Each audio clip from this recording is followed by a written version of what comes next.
Moto Guzzi V9 Roma, or as I say, Guzzi. I've never actually ridden a Guzzi, but I've been obsessed with the bikes for many years. So obsessed that I've also got t-shirts, books, and I even went to the trouble to make my son one. But today, First European gave me the opportunity to ride one. And it is a bit far forward, the old legs. Certainly cruiser feeling. Okay, so whatever that button does, neutral.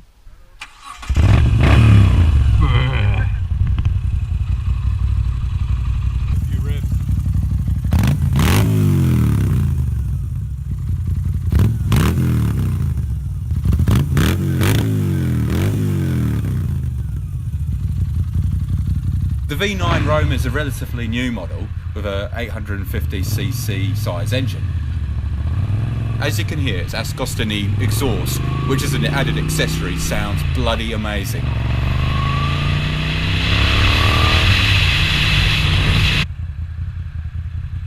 Shit, this is cool! This has got to be one of the most exciting test rides that I've been on.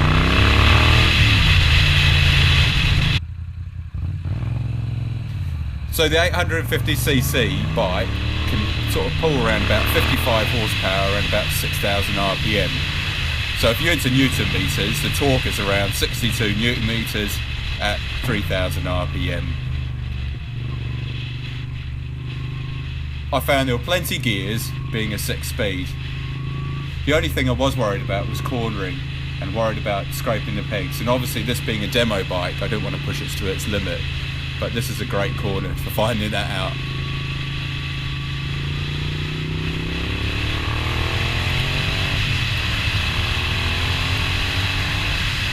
The bike had plenty of welling for accelerating, but unfortunately there was no rev counter, only just a speedo and a few little electronic gizmos such as air temperature, fuel usage and other gizzy.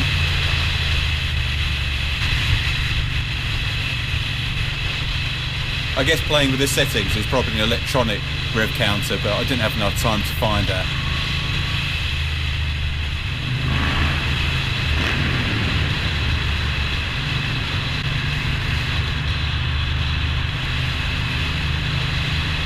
Here I was embarrassing my mate, playing with the exhaust note in this tunnel.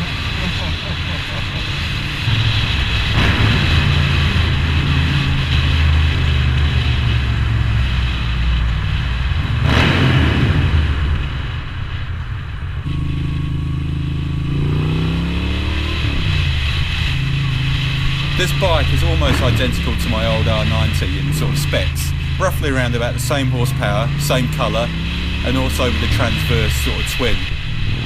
This one being a V-twin. Shaft drive, and also having Brembo brakes. But remember, this bike is 20 years more modern. This is so cool. But at the same time, Guzzis are well known for keeping things simple.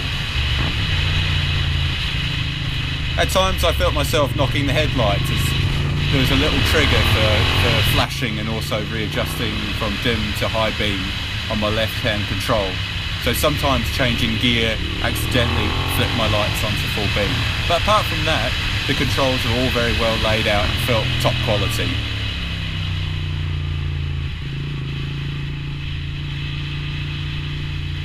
I myself am a tall rider, around about 6'2" tall. But the saddle was 750mm high. I actually felt the bike was quite large. And this has got to be one of the first bikes I've ridden where the foot pegs are more forward than the kneecaps. Only just. So this probably makes up for that.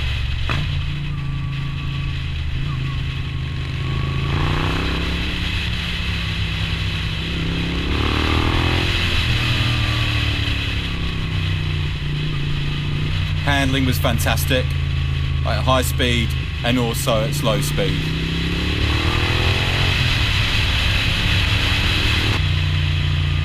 It felt very similar to my old airhead BMW, so my confidence was instantly there.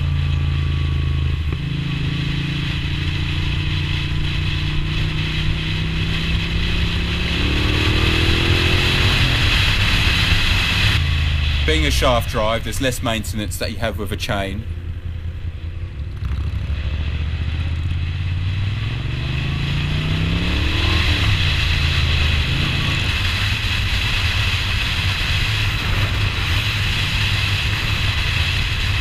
During this ride we were celebrating a Mods and Rockers event, so it was a great opportunity to take the bike for a spin.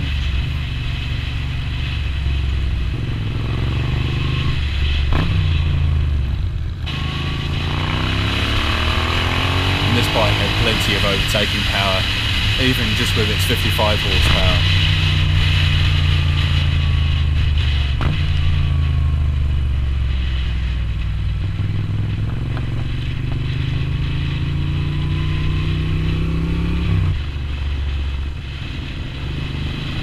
Here being overtaken by my mate Andy's Thruxton, one of the newer ones.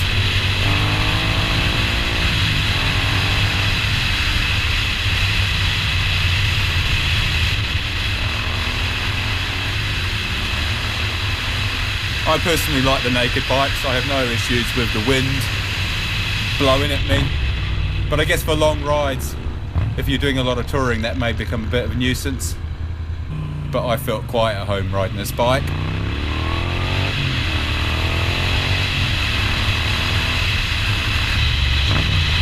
And I just love making that exhaust note rev as I slow down to my venues.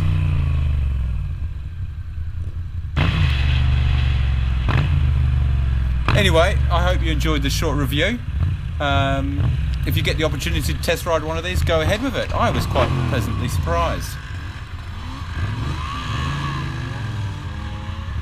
Feel free to comment and subscribe, and I'll see you later. Cheers.